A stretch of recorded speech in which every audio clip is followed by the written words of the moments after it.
Hello students, कैसे हैं आप सब। स्वागत है आपका मेरे YouTube channel NCERT maths classes पे। पिछले वीडियो में बने एनसीईआरटी क्लास 11th मैथ्स में चैप्टर नंबर 16 में एक्सरसाइज 16.2 कंप्लीट कर लीजिए। ठीक है जी। अगर आपको वो वाला वीडियो देखना है तो आप ऊपर जाके प्लेलिस्ट में देख सकते हैं। प्लेलिस्ट के अंदर आपको 11th क्लास के सारे चैप्टर अलग से, 12th क्लास के सारे चैप्टर अलग से और 10th क्लास के सारे चैप्टर अलग से सीरियल वाइज मिलेंगे। इवन आपको चैप्टर के अंदर पूरी की पूरी एक्सरसाइज भी क्या मिलेगी, सीरियल वाइज मिलेगी। आप किसी भी क्लास के अंदर कोई से भी चैप्टर में कोई सी भी एक्सरसाइज के अंदर कोई सा भी क्वेश्चन या एग्जाम्पल देखना चाहते हैं तो आप ऊपर जाके प्लेलिस्ट में सिंगल क्लिक पे देख सकते हैं। ठीक है जी। आज के इस वीडियो में अपन एनसीईआरटी क्लास 11th में इसमें चैप्टर नंबर 16 में एक्सरसाइज 16.3 का इंट्रो पढ़ेंगे। क्या पढ़ेंगे अपन इसमें कि एक्सियोमेटिक अप्रोच टू प्रोबेबिलिटी ना, प्रायिकता की अभिग्रहतीय दृष्टिकोण है ना। अभिग्रहतीय मतलब कुछ स्टेटमेंट पे बेस्ड अपन प्रोबेबिलिटी को देखेंगे ना। अभी तक अपन 11th क्लास के अंदर देखो 16.1 के अंदर क्या देखा था, रैंडम एक्सपेरिमेंट देखा था, उसके आउटकम देखे थे और उसका सैंपल स्पेस लिखना देखा था। ये तीन बातें अपन ने 16.1 के अंदर देख ली थी। ठीक है। 16.2 के अंदर अपन ने टाइप्स ऑफ इवेंट देखे थे। टाइप्स ऑफ इवेंट देखे थे, इवेंट क्या है, टाइप्स ऑफ इवेंट देखे थे और एल्जेब्रा ऑफ इवेंट देखा था। ए और बी, ए एंड बी है ना, ए परंतु बी नहीं या बी नहीं है ना। इस तरह के अपने एल्जेब्रा देखी थी इवेंट की। और क्या देखेंगे, टाइप ऑफ इवेंट देखना। प्रोबेबिलिटी की अपन ने अभी तक जिक्र नहीं किया था है ना। अब अपन 16.3 के अंदर अपन क्या करेंगे, प्रोबेबिलिटी फाइंड करना सीखेंगे। सबसे पहले अपन ने 10th क्लास या 11th क्लास या 9th क्लास या 8th क्लास के अंदर अपन ने प्रोबेबिलिटी का प्रायिकता का सूत्र क्या देखा था। प्रायिकता क्या सूत्र क्या देखा था, प्रायिकता क्या होती है, अनुकूल परिणाम बट्टा में कुल परिणाम ना। प्रोबेबिलिटी का फॉर्मूला क्या होता है, number of favourable outcomes upon number of possible outcome है ना। कितने भी जो भी अपन रैंडम एक्सपेरिमेंट करते हैं उसका टोटल पॉसिबल आउटकम होते हैं वो, और अनुकूल है ना। फेवरेबल आउटकम कौन होते हैं, जिसकी भी अपन को प्रोबेबिलिटी फाइंड करनी है, जिस भी इवेंट की अपन को प्रोबेबिलिटी फाइंड करनी है उसके जो उसके फेवर में जो भी आउटकम होंगे वो वाले क्या होंगे, फेवरेबल आउटकम होंगे ना। ये तो अपन ने देख लिया था पीछे ना। अभी एक्सियोमेटिक अप्रोच क्या कहती है, ये कुछ स्टेटमेंट देती है ना।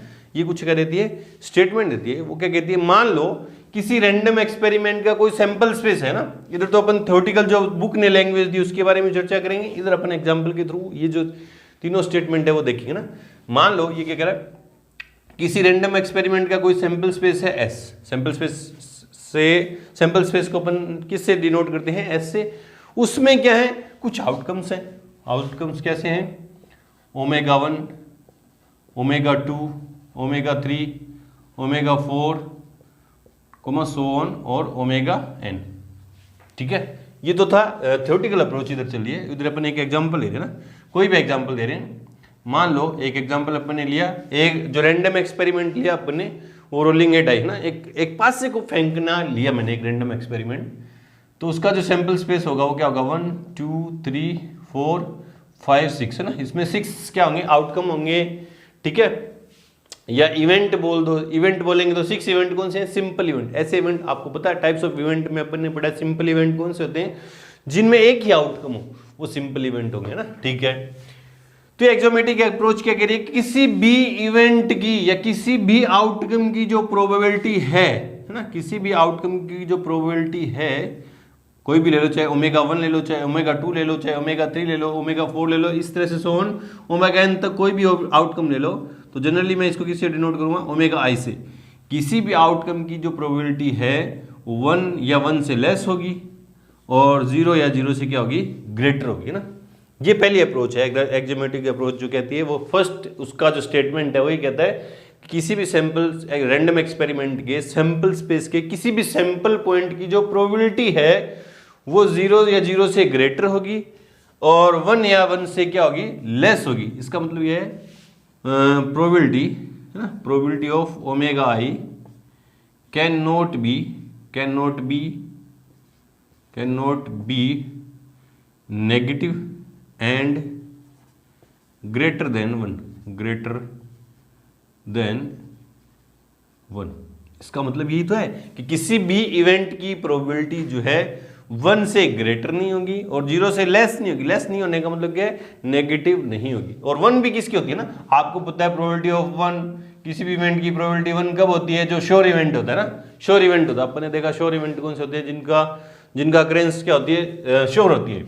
और प्रोबेबिलिटी ऑफ, जब मैंने आपको 16.2 का इंट्रो पढ़ाया था उसमें अपन ने बताया था श्योर इवेंट ना, ये कौन से प्रोबेबिलिटी ऑफ ओमेगा आई, कौन सा ओमेगा आई होगा, ये श्योर इवेंट होते हैं। और जिस इवेंट की प्रोबेबिलिटी क्या हो, जीरो हो, है ना, जीरो, वो क्या होता है, इम्पॉसिबल इवेंट होते हैं ना। इनकी प्रोबेबिलिटी क्या होगी, जिनकी अक्रेंस क्या होती है, इम्पॉसिबल, वो अगर हो ही नहीं सकते। मैं बोल रहा हूँ एक कॉइन को टॉस करने पे उसके हवा में रुकने की प्रोबेबिलिटी, तो हवा में रुकना क्या है, इम्पॉसिबल है, तो उसकी प्रोबेबिलिटी कितनी होगी, जीरो होगी। और मैं बोलूँ एक कॉइन को थ्रो करने पे, टॉस करने पे हेड या टेल आने की प्रोबेबिलिटी, तो ये दोनों हेड या टेल दोनों में से कुछ ना कुछ तो आएगा, तो श्योर इवेंट है, उसकी प्रोबेबिलिटी क्या होगी, 1 होगी ना, ठीक है। चलो जी, ये फर्स्ट अप्रोच कहती है एक्सोमेट्रिक अप्रोच का फर्स्ट स्टेटमेंट ये है। दूसरा क्या कहता है कि किसी भी रैंडम ये फर्स्ट तो देखो, हाँ मैं इसमें किसी भी आउटकम की मैं यहाँ पे प्रोबेबिलिटी निकालूँ ना, जैसे 1 की निकालो, प्रोबेबिलिटी ऑफ 1, इस ये जो स्टेटमेंट था उसको अपन इस एग्जाम्पल के थ्रू समझ रहे हैं। इसमें 6 आउटकम है, इसमें कोई से भी आउटकम की प्रोबेबिलिटी निकालूँ, total number of possible outcome कितने हैं, 1 का 1 है, और टोटल पॉसिबल कितने हैं, 1, फेवरेबल तो है 1 और पॉसिबल है 6। P2 क्या हो जाएगा इसी तरह से 1/6, P3 क्या हो जाएगा 1/6, सो ऑन, और P6 क्या हो जाएगा 1/6। क्यों? क्योंकि हर जो भी आउटकम, जिसकी भी अपन आउटकम की प्रोबेबिलिटी फाइंड करना चाहते हैं, उसके फेवरेबल आउटकम कितने हैं, 1 ही है, और total number of possible outcome कितने हैं, ठीक है, 6 है। तो फर्स्ट आपको स्टेटमेंट आपको समझ में आ गया होगा, ठीक है। फिर वो क्या कह रहा है कि किसी भी रैंडम एक्सपेरिमेंट के जितने भी आउटकम हैं उनकी सब की प्रोबेबिलिटी का सम कितना होगा, 1 होता है ना।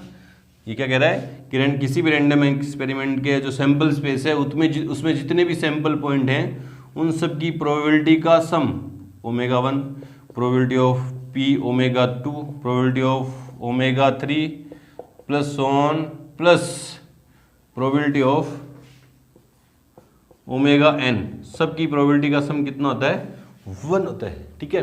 अब इसके अकॉर्डिंग इस वाले को देखूं, इस एग्जांपल के थ्रू देखूं, तो 1 की प्रोबेबिलिटी है ना, प्लस प्रोबेबिलिटी 2 की, प्लस प्रोबेबिलिटी 3 की, प्लस 4 की, plus probability of 5, probability of getting 5/2 rolling है ना, जब डाई को रोल करेंगे तो 6 की, इन सब की प्रोबेबिलिटी का सम कितना होगा, 1। चेक कर लो है क्या, देखो सबकी प्रोबेबिलिटी कितनी है, 1/6 प्लस 1/6 प्लस 1/6, देखा ना, ये देखा ना आपने, 1/6 है, प्लस 1/6 प्लस 1/6, 6 टाइम 1/6 तो क्या हो जाएगा, 6 × 1/6, ये कैंसिल, तो कितनी आई, 1 आई, ठीक है।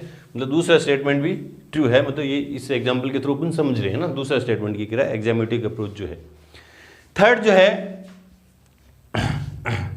थर्ड जो स्टेटमेंट है वो क्या कह रहा है, इफ ए बी, या ए को लिखो, ए इक्वल्स क्या लिया मैंने, ω1, ω2, ω3, ω4 है ना, इसमें 4 ही आउटकम लिए मैंने, be an event on sample space N, है ना, sample event on random experiment बोल दो, या इस सैंपल स्पेस का इवेंट क्या होता है, event is a subset of sample space, है ना, सैंपल स्पेस एस, है ना, इवेंट है, इस सैंपल स्पेस का ए कोई इवेंट है ना, जिसमें 4 आउटकम है ना, सैंपल स्पेस में तो n आउटकम है, उसमें से 4 आउटकम लेके मैंने एक इवेंट डिफाइन कर दिया, उसमें एक इवेंट मैंने ए डिफाइन किया जिसमें 4 ही आउटकम है, तो इवेंट ए की जो प्रोबेबिलिटी होगी उसमें जितने भी सैंपल पॉइंट हैं उनकी सबकी प्रोबेबिलिटी का सम होगा, मतलब ω1 plus ω2 plus probability of ω3 plus probability of ω4, है ना। मतलब समझो कि किसी भी रैंडम एक्सपेरिमेंट का कोई सैंपल स्पेस है, जैसे ये था S, अब इस पे एक मैंने इवेंट डिफाइन कर दिया, है ना, गेट ए प्राइम नंबर, है ना, गेट ए प्राइम नंबर, तो क्या होगा इस इवेंट में, फिर कौन कौन से आउटकम होंगे इस सैंपल स्पेस में से, 2, 3 और 5, है ना, ये एक इवेंट हो गया, है ना। ये कह रहा है ए कोई इवेंट है सैंपल स्पेस पे, या किसी भी रैंडम एक्सपेरिमेंट का एक इवेंट है, ठीक है। तो इस इवेंट की जो प्रोबेबिलिटी होगी, मतलब इस इवेंट ए की जो प्रोबेबिलिटी होगी, इस इवेंट में जितने भी आउटकम हैं उनकी अलग अलग प्रोबेबिलिटी का सम होगी, ये कहना चाह रही है। तो चेक करते हैं अपने इस एग्जांपल के थ्रू, इसको चेक करते हैं ये वैलिड है या नहीं, है ना। तो चेक किया अपने, तो आपने देखा प्रोबेबिलिटी ऑफ 2 की कितनी है 2। इस रैंडम एक्सपेरिमेंट में 2 आने की प्रोबेबिलिटी कितनी है 1/6, और 3 आने की प्रोबेबिलिटी कितनी है 1/6, और 5 आने की प्रोबेबिलिटी कितनी है 1/6। तो कितना हो गया 3 × 1/6 काट दिया तो 1/2। इस इवेंट ए की प्रोबेबिलिटी क्या होगी 1/2। और अब अगर अपन इस वाली प्रोबेबिलिटी को इस वाले फॉर्मूले से देखें ना, है ना, फॉर्मूले से देखें इस इवेंट ए की प्रोबेबिलिटी को फॉर्मूले से देखें कि नंबर ऑफ पॉसिबल आउटकम, मतलब है ना प्राइम नंबर आने के possible number of favourable outcome, prime number आने के फेवरेबल आउटकम कितने हैं 3, या प्रोबेबिलिटी नंबर ऑफ इवेंट ए, है ना, number of element in event A upon number of element in sample space. तो है ना फेवरेबल इवेंट ए के जो फेवरेबल आउटकम वो कौन से हैं, जो प्राइम नंबर है, प्राइम नंबर कौन कौन से हैं 2 है 3 है 5 है ना, कितने हो गए 3 आउटकम हो गए, और पॉसिबल कितने 6 से काट दिया तो 1/2, है ना। चाहे इस अप्रोच से अपन फाइंड करें एक्सोमेट्रिक अप्रोच से, चाहे फॉर्मूले से अपन प्रोबेबिलिटी फाइंड करें, दोनों से क्या आ रही है इक्वल आ रही है ना। ये वाले अप्रोच वाले जो फॉर्मूले है ना, अपन बोले सर इस वाले फॉर्मूले से अपन अगर किसी भी इवेंट की प्रोबेबिलिटी फाइंड कर सकते हैं, तो फिर ये क्यों पढ़ रहे हैं ना, ये भसड़बाजी क्यों पढ़ रहे हैं, क्योंकि कई ये जो सारे जो आउटकम्स हैं वो क्या है इक्वली लाइकली आउटकम है। इक्वली लाइकली मतलब इनके सभी के घटित होने की संभावनाएं क्या है, इनके सभी के घटित अक्रेंस की जो पॉसिबिलिटी है वो क्या समान है ना, सबकी संभावनाएं समान है। तो इसलिए इस वाले फॉर्मूले से अपन कर सकते हैं। अगर ये इक्वली लाइकली इवेंट नहीं हो, है ना, जैसे मैं एक डाई थ्रो करूं जिसपे है ना डाई है, मान लो एक डाई है, ये दिस डाई के 5 फेस, मान लो इस पे 1 है, इस पे 1 है, इस पे 1 है, इस पे 2 है, इस पे 4 है, और जो पीछे एक है ना एक फेस तो एक आगे है, एक इसके जो पीछे वाला फेस है उस पे 6 है। तो है ना ये क्या होगा, ये वाले जो इवेंट होंगे ना, ये वाले जो इवेंट होंगे आउटकम होंगे वो इक्वली लाइकली नहीं होंगे, क्योंकि देखो इनमें तो वो सबकी संभावनाएं पॉसिबिलिटी क्या थी सेम थी। इसका जो सैंपल स्पेस बनेगा उसमें कौन कौन से एलिमेंट आएंगे 1। अब 1 3 बार रिपीट मत कर देना, बोले सर क्यों, क्योंकि sample space is a set of a random experiment, है ना आउटकम एक रैंडम एक्सपेरिमेंट के जितने भी आउटकम है उसका सेट। और सेट थ्योरी क्या कहती है कि सेट के अंदर जो भी एलिमेंट रिपीट होते हैं, रिपीटिंग एलिमेंट को एक ही बार लिखते हैं, है ना। तो 1 2 4 और 6, ठीक है। तो इस सैंपल स्पेस में कितने एलिमेंट होंगे 4, है ना। लेकिन अब जब अपन इसकी प्रोबेबिलिटी फाइंड करेंगे तो क्या होगी, टोटल नंबर 1 आने की प्रोबेबिलिटी फाइंड करेंगे तो क्या होगी, नंबर ऑफ फेवरेबल आउटकम मतलब 3/6, क्योंकि डाई पे 6 फेस होते हैं, है ना। तो क्या है ये वाली अप्रोच है ना। फिर यहाँ वाला ये वाला फॉर्मूला अपन अप्लाई नहीं कर सकते ना, ये सॉरी हाँ ये कि इक्वली लाइकली ना, तो वहाँ सब क्या है इक्वली लाइकली नहीं है ना, इक्वली लाइकली नहीं है सारे। इस वाले में तो कुछ एग्जामेटिक अप्रोच करेंगे, कुछ अलग करना पड़ेगा ना, इस तरह से करेंगे। चलो जी अब देखते हैं एक एग्जाम्पल, उससे पहले वीडियो को रोकें और नोट करें। एग्जाम्पल नंबर 9 देखो क्या कह रहा है कि मान लीजिए एक प्रायिकता प्रतिदर्श मिष्टि दिश है ना, एक सैंपल स्पेस दे दिया जिसमें 6 एलिमेंट है, जिसमें 6 एलिमेंट बोल दो आउटकम बोल दो क्या है ω1 ω2 से लेके ω6 तक के एलिमेंट है, ठीक है आउटकम है। निम्न में से प्रत्येक परिणाम के लिए कौन से प्रायिकता निर्धारण वैध है ना। आपको नीचे कुछ प्रोबेबिलिटी असाइनमेंट दे रखे हैं, आपको चेक करना है कौन से वैलिड हैं और कौन से नहीं है। इसके लिए अपन क्या करेंगे, एक्सियोमेट्रिक अप्रोच की जो स्टेटमेंट है वो तीनों अप्लाई करेंगे। क्या कहते हैं, फर्स्ट क्या कहता है कि किसी भी आउटकम की सैंपल, किसी भी रैंडम एक्सपेरिमेंट के जो सैंपल स्पेस है उसमें जितने भी आउटकम हैं उनकी प्रोबेबिलिटी, किसी भी आउटकम की प्रोबेबिलिटी 0 या 0 से ग्रेटर होगी, और 1 या 1 से 0 के तो ग्रेटर देन इक्वल्स टू होगी और 1 के लेस देन इक्वल्स टू होगी, ठीक है। और दूसरा क्या कहता है स्टेटमेंट, क्या कहता है कि किसी भी रैंडम एक्सपेरिमेंट के जो भी सैंपल स्पेस है उसमें जितने भी आउटकम हैं उन सब की प्रोबेबिलिटी का सम क्या होगा 1 होगा, ठीक है। और तीसरा क्या कहता है कि किसी भी इवेंट की, तो इवेंट तो यहाँ पे डिफाइन है ही नहीं है ना, तो अपन को चेक करना है ना। जैसे ये ω1 की प्रोबेबिलिटी 1/6, ω2 की 1/6 है ना, ये assignment A B C D E तक दे रखे हैं, आपको चेक करने ये वैलिड है नहीं। पहला असाइनमेंट दे रखा है जिसमें ω1 की प्रोबेबिलिटी 1/6, ω2 की 1/6, ω3 की 1/6, ω4 की 1/6 और ω5 की, और इसी तरह से ω6 की भी 1/6 है ना। तो आपने देखा सबकी जितनी भी आउटकम है सबकी प्रोबेबिलिटी 0 से लेस नहीं है, मतलब नेगेटिव नहीं है, ठीक है। और 1 से ग्रेटर नहीं है, क्योंकि आपको पता है इन सब में न्यूमरेटर छोटा है और डिनोमिनेटर क्या है, बड़ा है ना। न्यूमरेटर छोटा और डिनोमिनेटर बड़ा हो, क्वांटिटी हो, तो जो वैल्यू आएगी वो 1 से लेस आएगी। तो पहला स्टेटमेंट ट्रू है कि प्रोबेबिलिटी किसी भी आउटकम की प्रोबेबिलिटी नेगेटिव नहीं है और 1 से ग्रेटर नहीं है, ठीक है। दूसरा स्टेटमेंट क्या कहता है कि सभी प्रोबेबिलिटी, जितने भी आउटकम है उनकी सबकी प्रोबेबिलिटी का सम 1 होना चाहिए। तो अब चेक करो, पहले आपने चेक किया कि probability of omega i greater than less than equals to 1 और ग्रेटर देन इक्वल्स टू 0, ये ट्रू है। और probability of i equals to 1 to n omega i है ना, सबकी प्रोबेबिलिटी का सम कितना होगा, तो 1/6 इंटू 6, क्योंकि 6 टाइम 1/6 ऐड करेंगे, 6 टाइम 1/6 ऐड करेंगे तो 1/6 प्लस 1/6 1/6 6 टाइम ऐड करूँगा 1/6 कॉमन आ जाएगा, तो ये आ जाएगा, तो कितना 1, दोनों सेटिस्फाई हो रहे हैं। तो ये क्या है, ये वाला क्या है, वैध है, वैलिड है। फर्स्ट वाला जो प्रोबेबिलिटी असाइनमेंट है वो वैलिड है, ठीक है। असाइनमेंट ये वाला ए वाला क्या है, वैलिड है, ठीक है। बी असाइनमेंट क्या कह रहा है, ओमेगा 1 की प्रोबेबिलिटी 1 है, हाँ हो सकती है, 1 हो सकती है, बाकी सबकी क्या है, 0 है। तो पहला स्टेटमेंट जो वो क्या कह रहा है, किसी भी आउटकम की प्रोबेबिलिटी 1 से ग्रेटर नहीं होनी चाहिए, तो नहीं है, नेगेटिव नहीं होनी चाहिए, तो नहीं है, ठीक है। दूसरा क्या कह रहा है, सबका सम 1 होना चाहिए, इन सब की प्रोबेबिलिटी का सम करूंगा तो 1 आएगा, है ना, क्या आएगा, 1 आएगा, तो ये भी वैलिड है, ठीक है। यूँ स्टेटमेंट आप दे देना कि हाँ सभी आउटकम की प्रोबेबिलिटी 0 और 1 के बीच है और सभी की प्रोबेबिलिटी का सम कितना है, 1 है, इसलिए दिया गया असाइनमेंट या प्रायिकता निर्धारण वैलिड है, वैध है, वैलिड है, ठीक है। थर्ड की बात करते हैं, सी असाइनमेंट है, वो देखते हैं।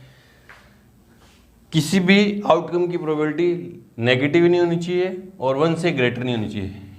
नेगेटिव नहीं है, 1 से ग्रेटर नहीं है, नेगेटिव नहीं है, 1 से ग्रेटर नहीं है, नेगेटिव नहीं है, 1 से ग्रेटर नहीं है, नेगेटिव नहीं है, 1 से ग्रेटर नहीं है, नेगेटिव आ गई। तो फर्स्ट स्टेटमेंट को एक्सियोमेटिक अप्रोच का जो फर्स्ट स्टेटमेंट है उसको ही फुलफिल नहीं कर रहा, तो ये क्या होगा, इनवैलिड है। क्योंकि वह इनवैलिड क्यों है, क्योंकि ओमेगा 5 की जो प्रोबेबिलिटी है, ओमेगा 5 की इस असाइनमेंट सी के अंदर ओमेगा 5 की जो प्रोबेबिलिटी है वो कितनी है, -1/4। प्रोबेबिलिटी कभी भी नेगेटिव ऋणात्मक हो नहीं सकती है, इसलिए ये जो निर्धारण है क्या है, वैध नहीं है, इनवैलिड है, नॉट वैलिड। ये इनवैलिड बोल दो या नॉट वैलिड बोल दो, है ना, क्या बोल सकते हैं अपन इसको, नॉट वैलिड, ठीक है। डी की बात करते हैं, डी असाइनमेंट की, प्रोबेबिलिटी नेगेटिव नहीं होनी चाहिए, 1 से ग्रेटर नहीं होनी चाहिए, नेगेटिव नहीं है, 1 से ग्रेटर नहीं है, नेगेटिव नहीं है, 1 से ग्रेटर नहीं है, नेगेटिव नहीं है, 1 से ग्रेटर नहीं है, नेगेटिव नहीं है, 1 से ग्रेटर नहीं है, नेगेटिव नहीं है, 1 से ग्रेटर नहीं है। ये नेगेटिव तो नहीं है लेकिन 1 से ग्रेटर है, क्योंकि इसकी वैल्यू क्या आएगी, इसकी वैल्यू क्या आएगी, 1.5, जो ग्रेटर देन क्या होगी, 1 होगी, है ना, इसलिए ये वैलिड नहीं है। ये क्या है, नॉट वैलिड। ये वाला डी जो असाइनमेंट है वो क्या है, नॉट वैलिड। बोले सर क्यों, क्योंकि यहाँ असाइनमेंट डी के अंदर, निर्धारण डी के अंदर ओमेगा 6 की जो प्रोबेबिलिटी है वो कितनी देर की है, 3/2। 3/2 का मतलब क्या है, प्रोबेबिलिटी 1.5 है, 1.5 का मतलब क्या, प्रोबेबिलिटी 1 से ग्रेटर है। और एक्सियोमेटिक अप्रोच क्या कहती है, किसी भी आउटकम की प्रोबेबिलिटी नेगेटिव नहीं हो सकती, 0 या 0 से लेस नहीं हो सकती, 1 या 1 से ग्रेटर नहीं हो सकती। यहाँ तो 1 से ग्रेटर हो रही है, ठीक है। ये देखते हैं, प्रोबेबिलिटी, किसी भी आउटकम की प्रोबेबिलिटी नेगेटिव नहीं होनी चाहिए, नेगेटिव तो नहीं है, 1 से ग्रेटर नहीं होनी चाहिए, 1 से ग्रेटर भी नहीं है, दोनों बातें, ये स्टेटमेंट तो ट्रू है। लेकिन इन सब का सम करूँ, इन सब का सम करूँ मैं, इन सब का सम करूँ तो देखो 6 5 11, 4 15, 3 18, 2 20 21, 2.1 आएगा। इनकी सब का प्रोबेबिलिटी का sum P omega 1 plus P omega 2, ई की बात चल रही है ना, ये जो मैं नीचे स्टेटमेंट दे रहा हूँ, plus P omega 3 plus P omega 4 plus P omega 5 plus P omega 6 equals to कितना आया, 2.1, जो not equals to 1, not equals to 1, है ना। तो ये भी क्या है फिर, इनवैलिड है या नॉट वैलिड है, ठीक है, वैध नहीं है। इस तरह से अपन स्टेटमेंट दे देंगे, रीजन दे देंगे वैलिड होने का और नहीं होने का, इस तरह से करेंगे। चलो जी, अब देखते हैं प्रोबेबिलिटी ऑफ एन इवेंट। उससे पहले वीडियो को रोकें और नोट करें। अब देखेंगे प्रोबेबिलिटी ऑफ एन इवेंट। उसके लिए अपन क्या लेते हैं, एक रैंडम एक्सपेरिमेंट ले लेते हैं। एक रैंडम एक्सपेरिमेंट मान लो मैंने ले लिया कि एक कॉइन को ट्वाइस थ्रो करना है ना, क्या करना है, एक कॉइन को ट्वाइस थ्रो करेंगे तो उसका क्या है, सैंपल स्पेस क्या होगा, एक कॉइन को दो बार, एक सिक्के को दो बार उछालेंगे तो उसका सैंपल स्पेस प्रतिदर्श समष्टि क्या होगा, H H, H T, T H और टी टी, है ना। ठीक है, अपन क्या टॉपिक पढ़ रहे हैं, अपन क्या पढ़ रहे हैं, प्रोबेबिलिटी ऑफ एन इवेंट, किसी घटना की प्रायिकता पढ़ रहे हैं ना। ठीक है, और इस सैंपल स्पेस पे, इस रैंडम एक्सपेरिमेंट पे मैंने एक इवेंट को डिफाइन कर दिया ना, एटलीस्ट वन हेड, है ना, एटलीस्ट वन हेड। एटलीस्ट का मतलब कम से कम एक चित्त, है ना, और ज्यादा से ज्यादा जितने हो सकते हैं। तो ए का जो सेट बनेगा, इवेंट ए का जो सेट बनेगा वो क्या बनेगा, एटलीस्ट वन हेड। इसमें कितने हेड है, इस आउटकम में कितने हेड है, 2 हेड है। तो एक से कम हेड नहीं चाहिए हमें, एक या एक से ज्यादा हेड चाहिए। एच टी वाला भी चलेगा क्योंकि इसमें एक हेड है, टी एच वाला भी चलेगा और टी टी वाला नहीं चलेगा क्योंकि इसमें कितने हेड है, 0 हेड है। और उसको चाहिए कितने, इवेंट एक को क्या डिफाइन कर रखा है, एटलीस्ट वन हेड। एटलीस्ट का मतलब कम से कम एक हेड, उससे कम नहीं, उससे ज्यादा है तो चलेंगे ना। अब अगर मैं इस इवेंट की एक ही प्रोबेबिलिटी निकालना चाहूँ, पहले तो फॉर्मूले से देखें ना, पहले तो अपन देखें फॉर्मूले से, तो क्या होगी, प्रोबेबिलिटी ऑफ इवेंट ए, तो क्या होगा, total number of possible favourable outcome, A के favourable outcome upon number of sample space, outcome in number of element in sample space, है ना। तो क्या होगा, प्रोबेबिलिटी ऑफ ए, है ना, number of element in set ए, मतलब ए के फेवरेबल आउटकम कितने, 3 हैं, और पॉसिबल आउटकम कितने, 4 होंगे। सैंपल स्पेस में 4 एलिमेंट है, तो इस रैंडम एक्सपेरिमेंट में टोटल पॉसिबल आउटकम कितने होंगे, 4 ही होंगे। तो इस इवेंट ए की प्रोबेबिलिटी क्या होगी, 3/4। ठीक है, अगर अपने एग्जामेटिक अप्रोच से इसकी प्रोबेबिलिटी देखें, ये तो फर्स्ट था ना, ये तो फर्स्ट था, सेकंड, है ना, प्रोबेबिलिटी ऑफ देखें इवेंट ए, है ना, तो क्या होगी, प्रोबेबिलिटी ऑफ जितने भी इसमें आउटकम है उन सब की प्रोबेबिलिटी का सम, इसमें आउटकम कितने हैं, H H plus probability of H T, 3 outcome है इसमें इवेंट ए के अंदर, plus probability of T H, है ना।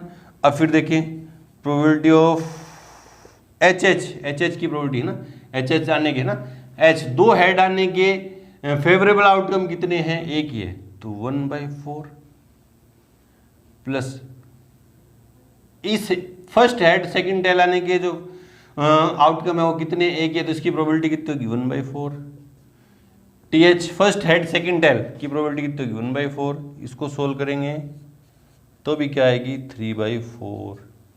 ठीक है, चलो ये तो इसमें जो एवरी एलिमेंट की जो प्रोबेबिलिटी अपन ने फाइंड करी वो किससे फाइंड की थी, इस फॉर्मूले से, है ना, इस फॉर्मूले से। अगर मान लो इस ये वाला जो अपन एक्जोमेट्रिक अप्रोच से अपन इवेंट ए की प्रोबेबिलिटी फाइंड करें और उसमें P of probability of H H plus probability of H T plus probability of T H, है ना, ये फाइंड करें। और अपन ने देखा एच एच की प्रोबेबिलिटी, है ना, एच एच, तो इसकी प्रोबेबिलिटी ये जो, अगर अपन को ये नहीं आ रहा दिमाग के अंदर, है ना, तो कैसे फाइंड करेंगे, देखो फर्स्ट हेड आने की, एक कॉइन है उसको टॉस करेंगे तो हेड आने की प्रोबेबिलिटी कितनी होगी, तो हेड कितने होते हैं, उस पर एक ही होता है, और टोटल पॉसिबल आउटकम कितने होंगे, 2 होंगे। एक कॉइन को टॉस करूंगा, एक कॉइन को टॉस करूंगा तो या तो हेड आएगा या टेल आएगा, तो 2 ही होंगे। एंड ये दूसरा, फर्स्ट एंड सेकंड, और एंड के लिए प्रोबेबिलिटी में क्या लगेगा, इनटू इसका भी 1/2 प्लस ये हेड आने की प्रोबेबिलिटी 1/2 इनटू टेल आने की 1/2 प्लस टेल आने की 1/2 इंटू 1/2, क्या हो जाएगा, 1/4 प्लस 1/4 प्लस 1/4 इक्वल्स टू 3/4। बोले सर ये क्यों बता रहे हो, क्योंकि ये यूज होने वाले हैं सारे कॉन्सेप्ट आगे, ये भी सारे कॉन्सेप्ट की हेड, ये जो फर्स्ट आउटकम था उसकी प्रोबेबिलिटी अपन किस तरह से फाइंड कर सकते हैं, फर्स्ट हेड आने की 1/2 इंटू एंड सेकेंड हेड आने की 1/2, इस तरह से सबकी फाइंड करके ऐड करेंगे तो 3/4। ठीक है, ये किसी भी इवेंट ए की अपन प्रोबेबिलिटी अपन इस तरह से फाइंड कर सकते हैं, इनमें से किसी भी अप्रोच से, है ना। अब देखते हैं प्रोबेबिलिटी ऑफ, है ना, probability of probability of equally likely events, outcomes, सम संभाव्य परिणामों की प्रायिकता, सम संभाव्य परिणाम, इक्वली लाइकली इवेंट्स कौन से होते हैं, आउटकम कौन से होते हैं जिनके अक्रेंस की जो पॉसिबिलिटी है वो सेम हो, है ना। फॉर एग्जाम्पल एक डाई को रोल करें, एक डाई को रोल करें तो उसका सैंपल स्पेस क्या होगा, उसका सैंपल स्पेस क्या होगा 1 2 3 4 5 और 6, ठीक है। एक डाई पे ये 6 तक के नंबर होते हैं ना, इनमें किसी भी, ऐसा थोड़ी ना है कि आप फिक्स पहले से प्रेडिक्ट कर दो, पहले से बता दो कि अगर मैं डाई को 6 टाइम रोल करूंगा तो 4 बार 5 आएगा ना, ऐसा कोई फिक्स नहीं है, कुछ भी आ सकता है, 1 भी आ सकता है, जितनी पॉसिबिलिटी 1 आने की है उतनी 2 आने की, उतनी 3 आने की, उतनी 4 आने की, उतनी 5 और उतनी 6। तो जिनकी पॉसिबिलिटी, ऐसे आउटकम जिनके अक्रेंस की पॉसिबिलिटी क्या हो, इक्वल हो, संभावनाएं क्या हो, जिनके घटित होने की संभावनाएं क्या हो, समान हो, वो वाले क्या होते हैं, इक्वली लाइकली आउटकम होते हैं ना, ठीक है। उनकी प्रोबेबिलिटी क्या होगी, तो उसके लिए देखो एक स्टेटमेंट है, मान लो एक किसी भी रैंडम एक्सपेरिमेंट का मैंने सैंपल स्पेस ले लिए जिसमें omega 1 omega 2 omega 3 omega 4 so on omega n तक के आउटकम है, ठीक है। एग्जाम्पल के थ्रू समझें तो देखो एक इस डाई को रोल करने का सैंपल स्पेस ले लिया, 6 आउटकम है, ठीक है, ठीक है। और मान लिया मैंने, है ना, लेट, क्योंकि ये सारे आउटकम कैसे हैं, इक्वली लाइकली है ना। ये देखो कौन से आउटकम्स की अपन प्रोबेबिलिटी की डिस्कस कर रहे हैं, इक्वली लाइकली, है ना, इनके घटित होने की या आने की संभावना क्या समान है। तो मैंने मान लिया क्योंकि सारे इक्वली लाइकली हैं तो इनकी सबकी प्रोबेबिलिटी क्या होगी, ओमेगा है ना, सब ओमेगा आई लिखने का मतलब क्या, सब आ गए ना, उनमें सबकी प्रोबेबिलिटी क्या है, 1 है कि नहीं। इक्वली लाइकली अगर इवेंट है, आउटकम है, तो सबकी प्रोबेबिलिटी 1 होगी। देखो समान होगी सबकी, देख लो ना, यहाँ पे 1 की भी 1/6, 2 की भी प्रोबेबिलिटी, इन सब की 1 की भी 1/6, 2 की भी क्या होगी 1/6, 3 की ये प्रोबेबिलिटी लिख रहा हूँ मैं 1/6, 4 की प्रोबेबिलिटी 1/6, 5 की 1/6 और 6 की भी 1/6, 6। अरे यार प्रायिकता क्या होगी, अनुकूल परिणाम बट्टे कुल परिणाम, 1 के अनुकूल 1/6, 2 के 1/6, 3 का 1/6, 4 का 1/6, 5 का 1/6, 6 का भी 1/6 है ना। सबकी प्रोबेबिलिटी क्या होती है, इक्वल होगी। मैंने मान ली P है, ठीक है। तो होगा क्या फिर, तो क्या होगा, देयरफॉर क्योंकि एक्सोमेट्रिक अप्रोच क्या कहती है, P omega 1 plus P omega 2 plus P omega 3 plus so on plus P omega n की जो प्रोबेबिलिटी, सबकी प्रोबेबिलिटी किसी भी रैंडम एक्सपेरिमेंट के सैंपल स्पेस में जितने भी आउटकम हैं उनकी सबकी प्रोबेबिलिटी का सम कितना होता है, 1 होता है ना। सिंस देयरफॉर इन सब की प्रोबेबिलिटी कितनी है, P है, ओमेगा 1 की भी P है, ओमेगा 2 की भी P है, ओमेगा 3 की भी P है, प्लस सोन प्लस P कितने टाइम, n टाइम्स, कितने टाइम्स, n टाइम्स, इक्वल से क्या होगी 1। अब P को मैं 2 बार ऐड करूंगा तो 2 होंगे, 2P होंगे, P को 10 बार ऐड करूंगा तो 10P हो जाएंगे, P को n टाइम ऐड करूंगा तो क्या हो जाएंगे, NP इक्वल से क्या हो जाएगा 1। यहाँ से प्रोबेबिलिटी कितनी आएगी, 1/n। यहाँ से प्रोबेबिलिटी क्या आएगी, 1/n। और ये देखो मैंने यहाँ तो सीधा अपने फॉर्मूले से देखा। अब देखते हैं इसकी प्रोबेबिलिटी, इक्वली लाइकली आउटकम्स की प्रोबेबिलिटी। मान लो सैंपल स्पेस में 6 एलिमेंट हैं, आउटकम है ना, इवेंट हैं, ठीक है। इन सब की प्रोबेबिलिटी देखूँ, अगर मैं मान लिया मैंने कितनी है, P है, सबकी प्रोबेबिलिटी क्या है, क्योंकि इक्वली लाइकली है तो सबकी प्रोबेबिलिटी क्या होगी, इक्वल होगी। वो मान ली मैंने P है, तो P plus P plus P plus P plus P plus P कितने टाइम, 6 टाइम, क्योंकि 6 आउटकम है, इक्वल्स क्या होगी 1। तो 6P इक्वल्स टू 1, तो P इक्वल्स टू सबकी प्रोबेबिलिटी क्या होगी 1/6। चेक कर लो, यहाँ फॉर्मूले से देखा था, यहाँ इस फॉर्मूले से इक्वली लाइकली इवेंट की प्रोबेबिलिटी क्या होगी, जितने भी इक्वली लाइकली इवेंट है 1 अपॉन वो हो जाएगी सम नंबर, है ना। इस तरह से देखेंगे। चलो जी बढ़ते हैं आगे, उससे पहले वीडियो को रोकें और नोट करें। अब अपने एक्सरसाइज 16.2 के अंदर जो अपने अलजेब्रा पढ़ी थी, इवेंट की अलजेब्रा पढ़ी थी, उनकी प्रोबेबिलिटी के बारे में चर्चा करेंगे ना। मतलब प्रोबेबिलिटी ऑफ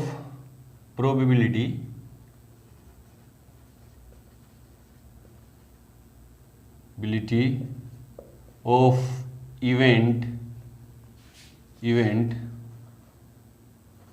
ए और बी पढ़ा था अपन ने, ठीक है।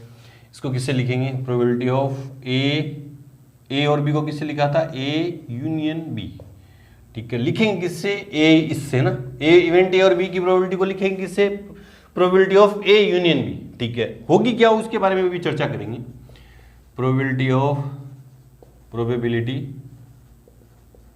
Of event A and B, तो इसको किससे लिखेंगे, probability of A intersection B से। किसी इवेंट ए की प्रोबेबिलिटी को पी ए से लिख देते हैं, बी की प्रोबेबिलिटी को बी पी बी से लिख देते हैं ना। और प्रोबेबिलिटी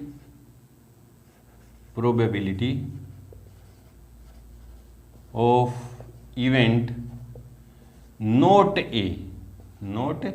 ए, इसको किससे लिखेंगे, प्रोबेबिलिटी ऑफ ए नॉट, है ना, या प्रोबेबिलिटी ऑफ ए कॉम्प्लीमेंट, है ना। तो अपने चैप्टर नंबर 1 में सेट थ्योरी के अंदर एक फॉर्मूला पढ़ा था अपने, क्या पढ़ा था कि number of element in A union B equals क्या था, number of element in A plus number of element in B minus number of element in A intersection B. पढ़ा था कि नहीं पढ़ा था। वेन डायग्राम के अंदर अपन ने इसको समझा भी था, क्या था, ये वेन डायग्राम है ना। ये कौन सा सेट है, ए है, और ये कौन सा सेट है, बी है, और ये बीच वाला जो पार्ट है वो क्या है, नंबर ए इंटरसेक्शन बी, है ना। तो number of element in A union B में कौन से एलिमेंट होंगे, number of element in A, ठीक है, ये वाला, plus number of element in B. जब दोनों को ऐड किया तो ये वाला जो पार्ट है 2 बार काउंट हो गया था, एक बार उस पार्ट को क्या कर दिया था, सबट्रैक्ट कर दिया था, तो अपने ये वाला फॉर्मूला बन के आ गया था। ये अपने इसका प्रूफ भी देखा था ना। इसी तरह से probability of A union B देखूंगा, तो वो क्या होगी, प्रोबेबिलिटी ऑफ ए एन हट के प्रोबेबिलिटी लग जाएगी बस, probability of B minus probability of A intersection B, ठीक है। ये वाला जो फॉर्मूला था सेट थ्योरी के अंदर, उसी को अपने अप्लाई कर दिया किसमें, प्रोबेबिलिटी में, है ना। ये इंपॉर्टेंट फॉर्मूला है, अपन इससे फाइंड करेंगे ना, बहुत सारे क्वेश्चन सोल्व करेंगे कि प्रोबेबिलिटी ऑफ ए और बी, ना, इवेंट ए और बी की प्रोबेबिलिटी कैसे फाइंड करेंगे, प्रोबेबिलिटी ऑफ ए घटना ए की प्रायिकता प्लस घटना ए बी की प्रायिकता माइनस घटना ए और बी, और कौन सा, हिंदी वाला, और घटना इंग्लिश में बोलो तो A and B, probability of event A and B, है ना। तो ये किससे निकलेगा, वो तो इसी फॉर्मूले से आ जाएगा, ठीक है। और सेट थ्योरी के अंदर ही ये क्या था, यूनिवर्सल सेट था, और कोई सेट ए है ना, ए है, और ए नहीं कौन सा होगा, इसके बाहर वाला होगा, है ना। इसकी प्रोबेबिलिटी कैसे निकलेगी, इस टोटल में से ए की सब्ट्रैक्ट कर दूंगा ना, तो कैसे होगी टोटल ना। अरे जिसमें अपने यूनिवर्सल जो सेट था उसमें क्या मानते हैं, यहाँ प्रोबेबिलिटी के अंदर अपन क्या मानते हैं, इसको सैंपल स्पेस, क्या मानते हैं, सैंपल स्पेस। और सैंपल स्पेस आपको पता है, सैंपल स्पेस में अभी एक्सोमेट्रिक अप्रोच क्या कह रही है, सैंपल स्पेस के जितने भी एलिमेंट होंगे उन सब की प्रोबेबिलिटी का, एलिमेंट बोल दो, आउटकम बोल दो, उन सब की प्रोबेबिलिटी का सम, उनकी सब की प्रोबेबिलिटी का सम कितना होगा, 1 होगा। तो probability of A plus probability of A note कौन सा होगा, सैंपल स्पेस के वो वाले एलिमेंट, सैंपल स्पेस के वो वाले एलिमेंट जो ए में नहीं है, तो ये बाहर वाले तो हैं, ये बाहर वाले तो इसकी प्रोबेबिलिटी प्लस इसकी प्रोबेबिलिटी का सम सैंपल स्पेस के इक्वल आएगा, कितनी होती है 1। तो इस फॉर्मूले से क्या आया, आपने देखा भी था, P A plus P A note equals 1। ये आपने 10th क्लास में भी सीख लिया था, किसी घटना की घटित होने की प्रायिकता और नहीं होने की प्रायिकता का सम कितना होता है, 1 होता है। उसी से प्रोबेबिलिटी ऑफ इवेंट नोट ए ना, जिसको किसे लिखेंगे, पी ए नोट इक्वल्स क्या होगा, 1 माइनस प्रोबेबिलिटी ऑफ ए, ठीक है। और देखो, है ना, और देखो प्रोबेबिलिटी ऑफ, अगर अपन को ए फाइंड करनी पड़ेगी ना, तो देखो क्या होगी, probability of A minus B अपन को फाइंड करनी पड़ेगी ना।